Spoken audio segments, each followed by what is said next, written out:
All right. What is up, everybody? Sorry about that. Previous stream went down for a minute, so it's had some technical difficulties. So we are back up, and tonight's stream is going to be about healthy eating for entrepreneurs, busy entrepreneurs. So that's breakfast, lunch, and dinner. What to eat for those, and snacks, as well as going out. We're going to cover all of that. I'm going to give you guys some food options, some concepts, some ideas. You can kind of mix and match and just plug in whatever it is that you want from the stream. So, just concepts: how to eat healthy for maximum energy and to avoid crashes throughout the day. So you get that nice, consistent stream of energy. So yeah, let me just get a few things going here, and we'll get off to the races. And if anybody has any questions or comments at any point, feel free to drop those, and I will answer. All right. So last stream, we covered how to optimize your energy naturally by adjusting your diet, your sleep, and patterns around stimulants, namely caffeine use. So this time we're covering the meals themselves. So breakfast, lunch, dinner, and examples. And yeah, let's start off with breakfast, and then we'll move on to the next one. So I'm just going to share my screen here because you guys know I love my notes. And I will be showing you guys some examples as well of things you can buy, particularly on Amazon, because I like using Amazon as well. Wrong screen.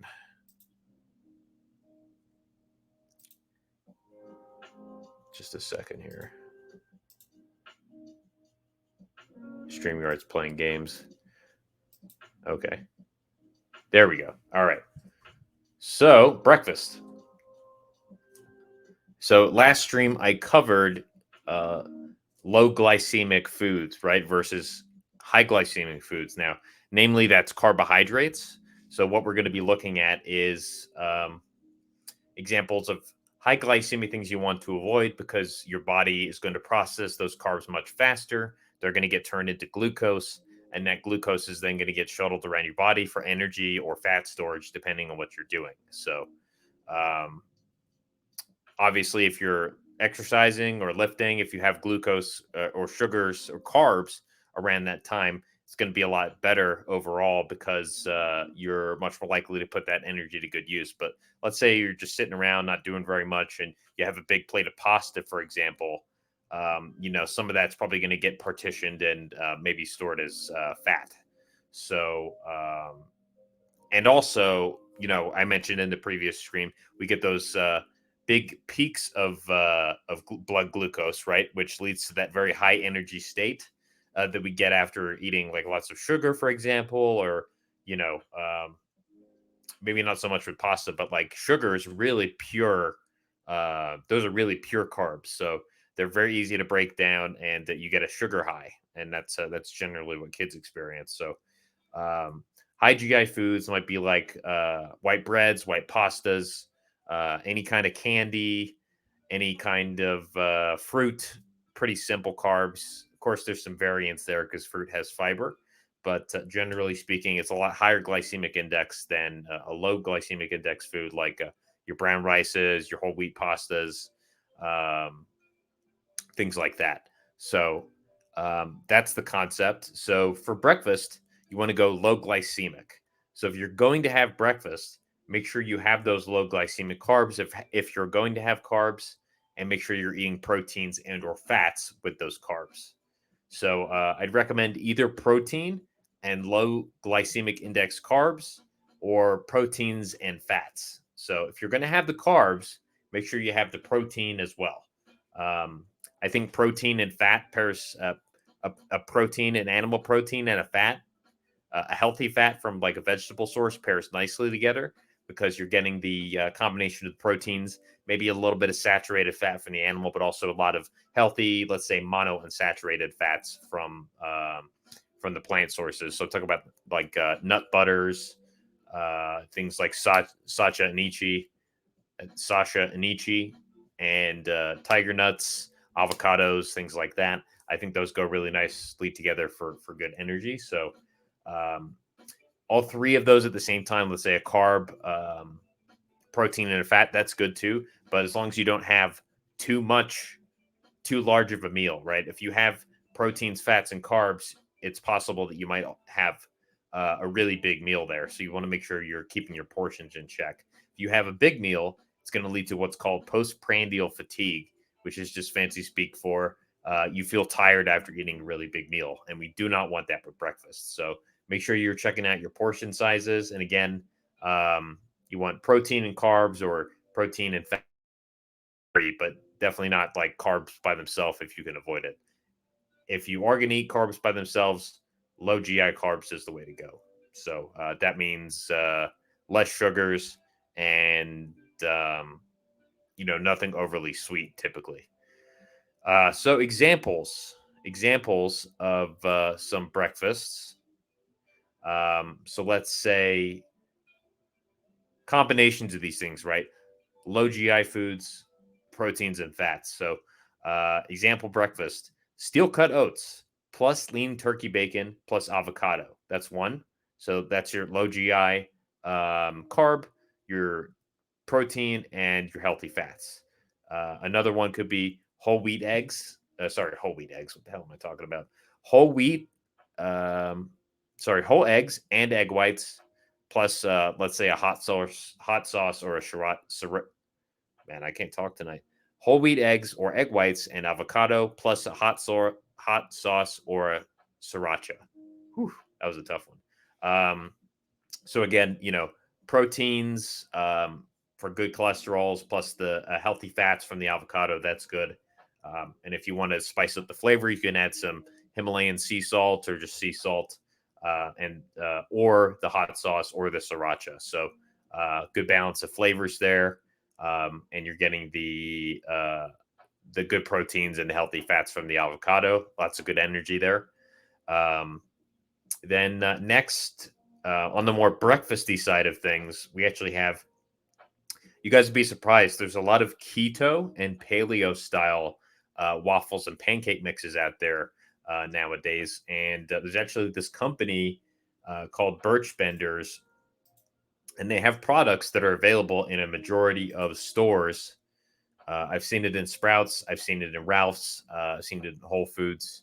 Seen it a few other places. And Birch Benders, basically, they make breakfast foods and snacks and things like that that are keto, so meaning, or paleo, so like low carb, healthy fats, and then for the paleo, sort of specific ingredients. So Birch Benders, so they'll either sell, let's say, pre-made snacks or waffles or what have you, or they'll sell like mixes for the waffles or the pancakes. So Birch Benders is a good option. You can pull up Amazon here.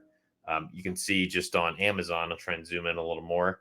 And I actually have a package of theirs downstairs. I actually have a banana paleo option, banana paleo pancakes. So, and tastes really good. So let's see, Birch Benders.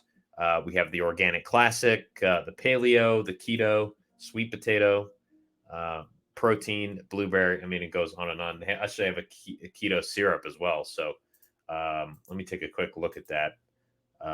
Just tons of options, like chocolate chip, organic confetti. Let me see if I can find I'm going to look at the paleo and the organic, and see if I can pull up the nutrition facts for those, just so you guys can get a sense.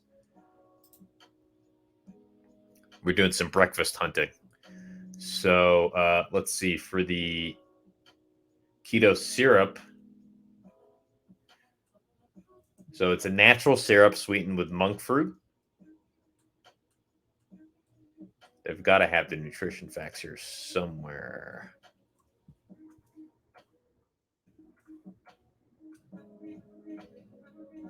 No added sugar, low calorie, 1 net gram carb per serving. Monk fruit sweetened. Oh, here we go. Ingredients. So like cellulose gum, xanthan gum. I mean, you're going to get those in any kind of, let's say, flour mix for pancakes. But all right, well, it's not. I'm not seeing the nutrition information here, but that's the keto syrup. So there's options, right? Paleo pancakes. Let's see what this one says. 11 net grams of carbs per 4-inch pancakes. So that's basically no carbs. That's very good. 6 grams of protein, 5 grams of fiber. I mean, that's awesome. Okay, I found here's the nutrition info. So 140 calories, 7 grams of fat, 16 grams of carbs. That's pretty good. But you'll notice here less than 1 gram of sugar per the carbs. So it's more complex carbs and not so much sugar. So this is great. Also, the 7 grams of protein. So, like, if you guys are eating regular pancakes, you need to consider swapping for this type of thing. And if you look at the ingredients list at the very bottom, very simple, right? Cassava starch, coconut flour, almond flour, eggs, some leavening, monk fruit, and spice. I assume the sodium bicarb probably for shelf life. But yeah, it's super simple. Let me see this one. This is the organic classic. Like I said, I've got like a banana paleo downstairs, so they do have lots of different options. This one, a little more carb heavy, but still very low carb overall. For 2 pancakes, that's super low. So 120 calories, 26 grams of carbs, pretty good. Only 6 grams of sugar, so not too bad there. 3 grams of protein. So again, this one's a little bit more, got a little bit more sugar in it, but overall, a much better option for a low GI diet. So that's what we want. Complex chain carbs. The more, I believe, the more carbon molecules there are, the harder it is to break down. The more it provides sustained energy. Like the sugars, it's super simple to break down. So those carbon molecules are going to come right apart. So, yeah. So there's that one. And so you guys get a sense like Birch Benders, they really have some good options. So protein, looks like that one has 10 grams of protein, and they have brownies. And, I'm not going to get into all of it, but yeah, great company. So if you like to have fun breakfast foods, but you need something lower carb, low sugar, Birch Benders is definitely a good way to go. Let's see. Let's see other options, and I've got a few more sort of pre-packaged recommendations like that, but we'll get to it. Avocado toast with whole wheat bread, and then add an egg or 2 or 3 on top. It's a very nice blend of complex carbs, fats, healthy fats, and the proteins from the eggs. So that provides a good amount of energy. Again, you can you can put sea salt on there, or hot sauce, or sriracha. I think sea salt is great. Sriracha also tastes very good. So those are options. Um, Another option could simply be just, pick a meat and have some avocado with it. Super simple. You're going to get your protein in, some saturated fats from the animal fats, just a bit, and then the healthy fats from the avocado. So you are bringing up your blood glucose, but to sort of a uh, much more sustained burn, let's say, of those carbohydrates that are available versus versus if you just had like a let's say granola bowl with yogurt and fruit, and that's going to jack your shit way up, and your energy is going to go like this, right? So you want to curve. Let's see, cassava root pancakes, tiger nut pancakes, or nut flours. um, Cassava root and tiger nut, they're kinds of roots. I forget exactly where they come from, but again, these tend to be pretty high protein, high healthy fat, and they can be satiating and pretty delicious as well. So if you just look up cassava root pancake on Amazon, there's tons of options. So there's some almond flour ones. I mean, see, Birch Benders is everywhere. Keto and Co. pancake and waffle mix. Octonuts, never heard of that one before. paleo powder. Oh, that one's actually cassava. So there you go. Yep, cassava flour right there. All of that good stuff. Um, Let me just look up the tiger nuts as well, so you guys know. Tiger nuts is a root, but they do come in like these little circular balls, and they're a little on the sweet side, but they don't have a lot of sugar. So these are really good for snacking on, or you can soak them in water overnight and make like sort of an oatmeal. But you do need to soak them overnight. Um, so here we go. Tiger nuts. I bought Anthony's tiger nuts, but let's just pull up skin tiger nuts. I'm not going to go with that because the rating's bad. Let's go with this brand here.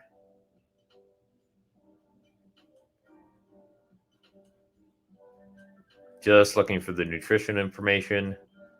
But yeah, these are considered paleo, right? So they were something that our ancestors would have eaten. Let me try the Anthony's tiger nut flour.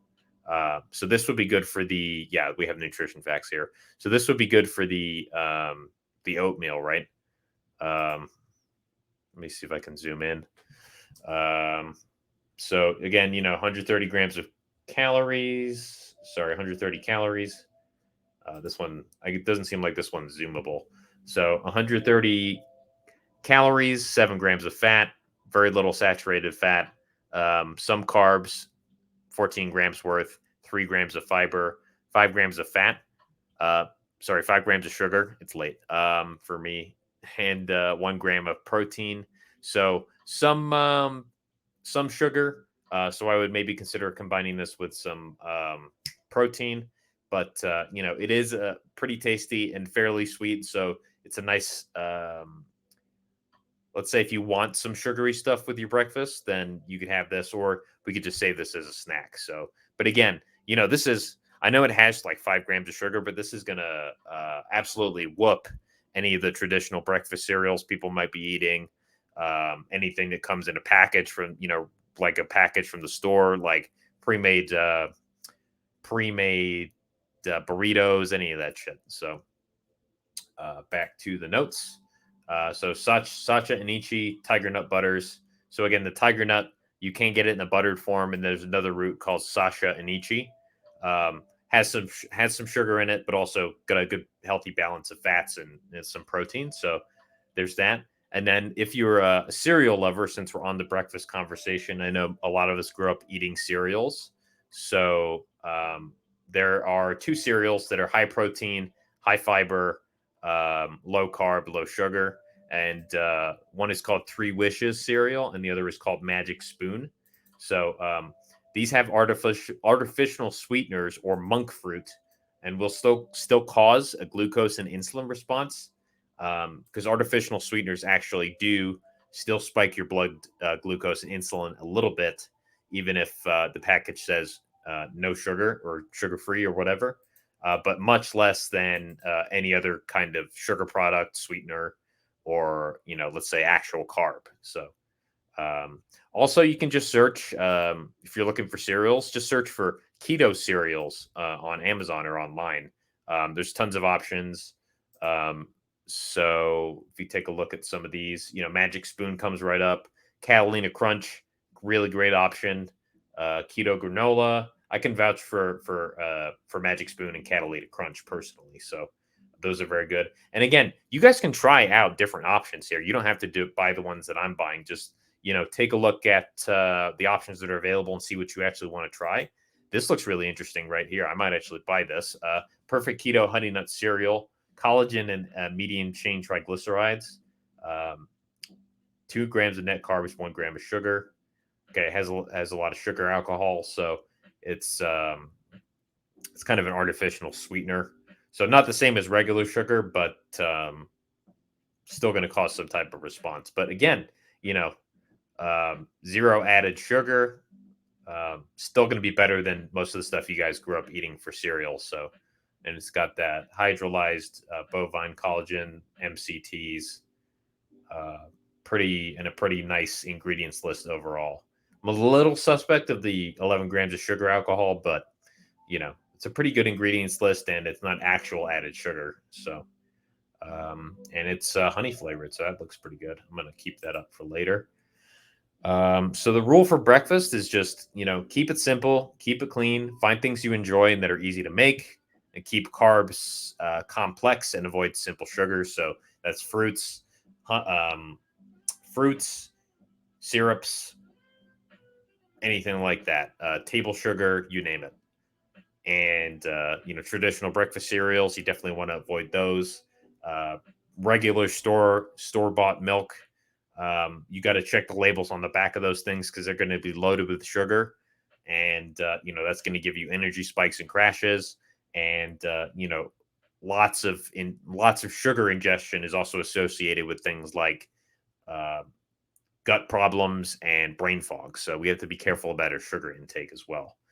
um, so yeah, just avoid syrups, fruit juices, table sugars, breakfast cereals, you name it, right? Um, a lot of us like to have coffee with breakfast, so just a couple notes on that. And continuing from the last stream I did, keep your regular coffee intake to 2 to 3 times a week, never 2 days in a row, to account for and avoid adrenal fatigue and to reduce the adaptation of your adenosine receptors.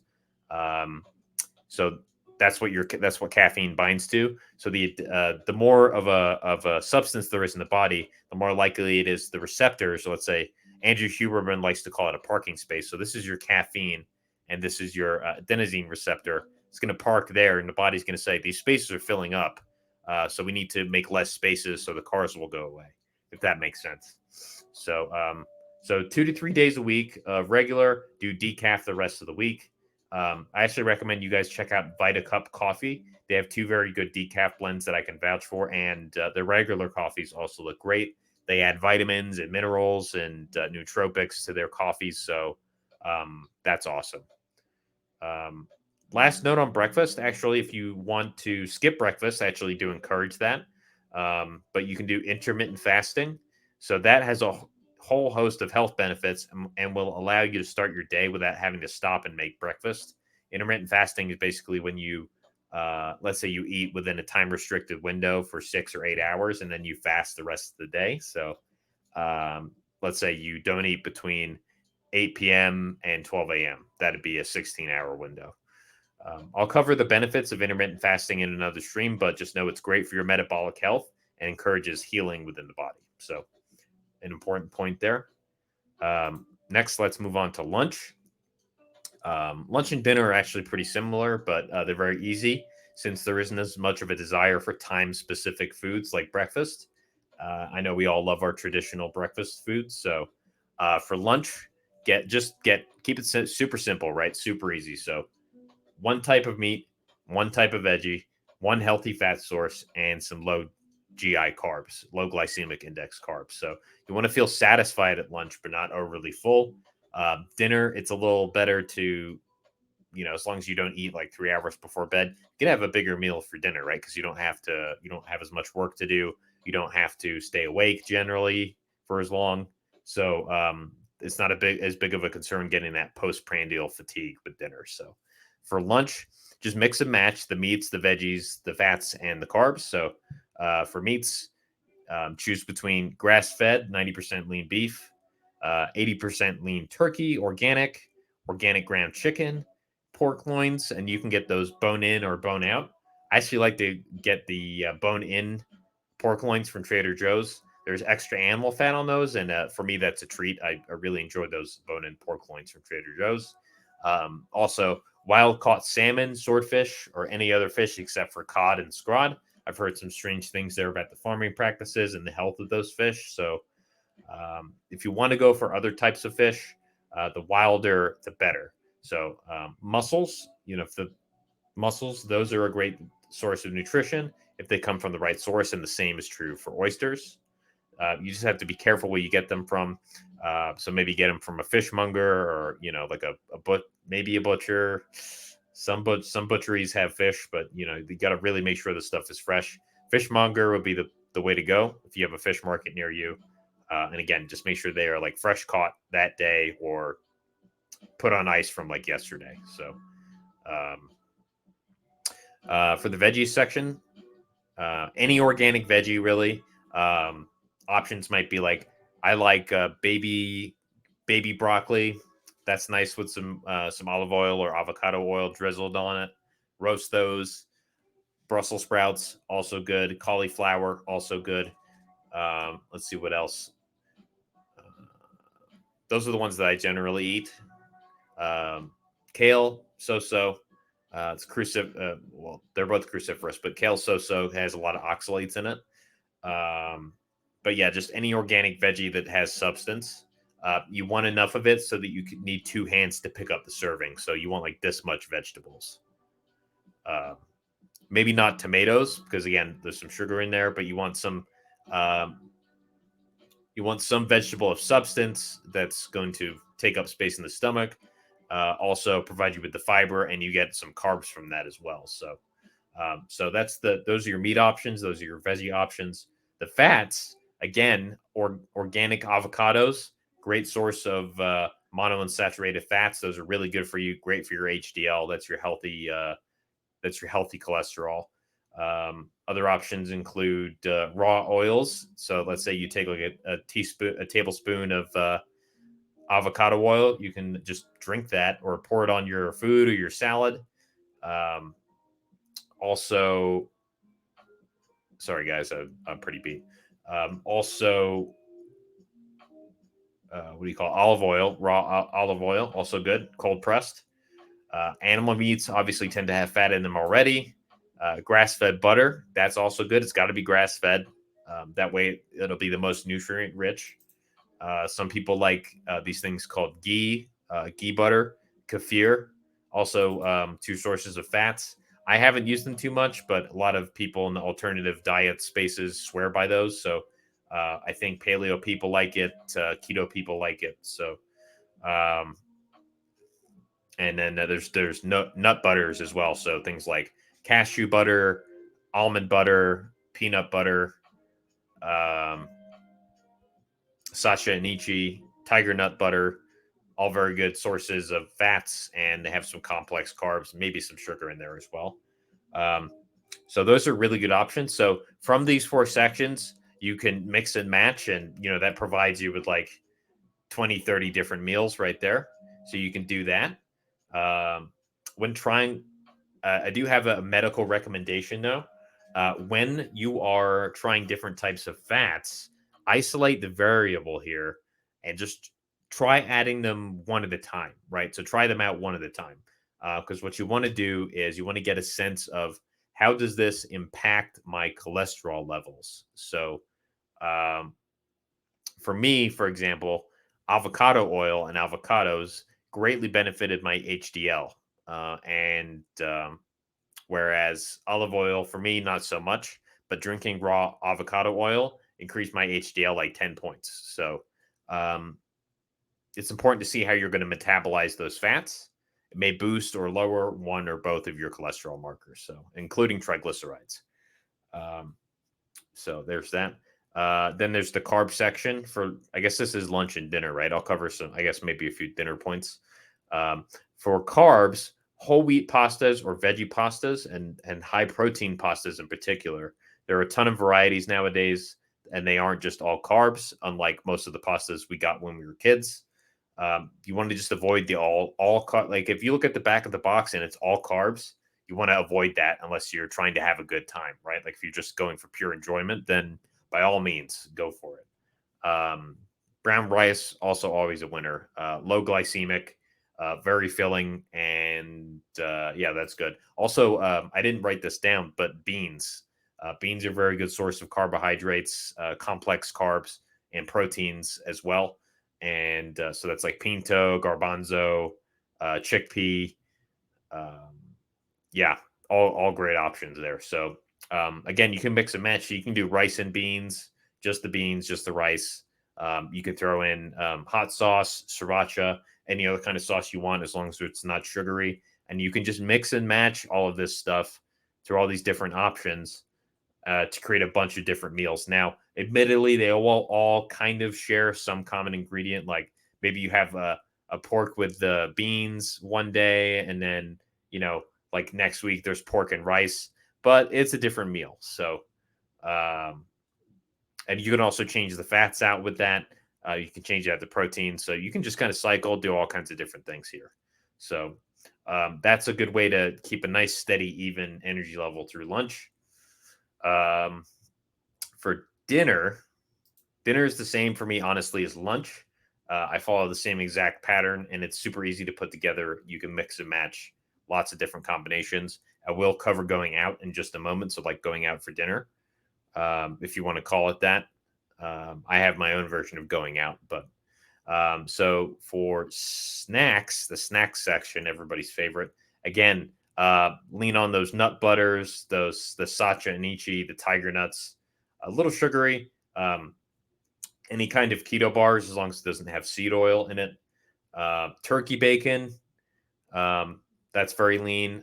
Egg whites, I guess you could have for a snack. That's not super convenient though.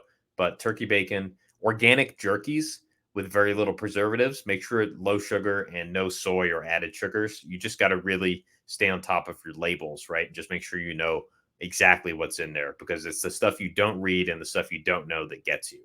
So I'm also not adverse to like chips, potato chips, as long as you're counting your calories and macros. I understand we all can't be, super serious about our diet all the time.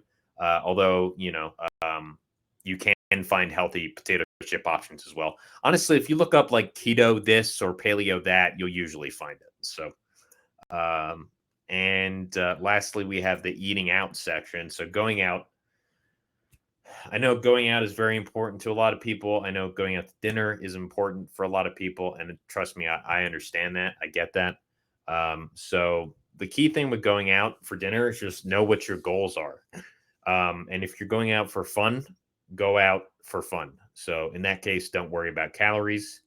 But most of your meals should be for a purpose. So the majority of the time, you're going to be going to places that either take the macros and calories into account for you, or they have it on the box or container, right? So that means quick things like Chipotle.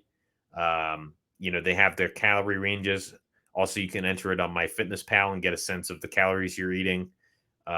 Tropical Smoothie Cafe. We have that where I am, and they have the exact calorie counts of most of their meals, and that's super useful. And then also, I know this list is a little short, but basically anywhere where they have the calorie information available, if they have the macro information available, so how many grams of protein, fats, and carbs, that's all the better, right? That's super useful information, because you could then plug that into MyFitnessPal and keep a really accurate running list of what it is you're eating. Other than that, if you want something quick, maybe go to like a Whole Foods or a Ralph's or a Sprouts, get a pre-made meal that has the nutrition label on it, so you can scan the barcode or enter it in, or just keep track of the calories. So that's super useful as well. Um, the number one issue with eating out is doing it too much and not keeping track of what you're eating. A lot of people get super overweight because they like to eat out, or they go to fast food places and they're not tracking their calorie intake or their macros. So the number one issue is just going out too much and not keeping track of what you're eating. And just to be fair, that happens across all socioeconomic backgrounds. So like people like convenience, they like to go out, they like the experience of going out, but you're a lot of the, let's say, if you're hiring a meal prep service, that's an awesome way to go. But if you're not doing that right now, then the kitchen is where you can control your energy levels the best. The kitchen and the bedroom where you sleep, obviously. Um, bedroom is for other things as well. MyFitnessPal, that makes it super easy to track the macros for everything you're eating when you're out, as long as it's from a chain. So the healthier food, the better, obviously. But if you can get away with something like In-N-Out, just go for protein style, and that means without the bun. Maybe skip the sauce, but just make sure to log it into MyFitnessPal. I know from personal experience, the burger patties at In-N-Out taste fucking amazing. So there's that. So that's going to do it for what to eat, how to eat it, what your macro balance should be, all of that. If you guys want me to do a whole stream on optimal macros for weight loss or weight gain, muscle gain, things like that. Calorie counting, macros with my Fitness Pal. Let me know in the comments. Oops. So does anybody have any questions? I know that was a lot of information packed into sort of a truncated 30-minute window. But yeah, just hit me up in the comments, guys. Happy to provide any more detailed information you're looking for. I'll have another stream coming up if you want it on the MyFitnessPal thing and the macros. Just ask for it and we'll get that going. But yeah, so this is Josh at Rise Above. Again, glad to see you guys here. Another night here together, learning how to optimize and better our health, our energy levels, raising our productivity, and getting after that bag and, having the energy we need to do everything we want. So do appreciate you guys being here tonight. Make sure to follow my Instagram page, Rise Above Health. I have a Twitter, Rise Above Josh. Obviously, you're here on Facebook. Join the Rise Above Health Facebook group as well. You just search Rise Above Health. And I'm on TikTok as well. So again, thank you guys. Have a great night. I'll see you on the next stream. Take care.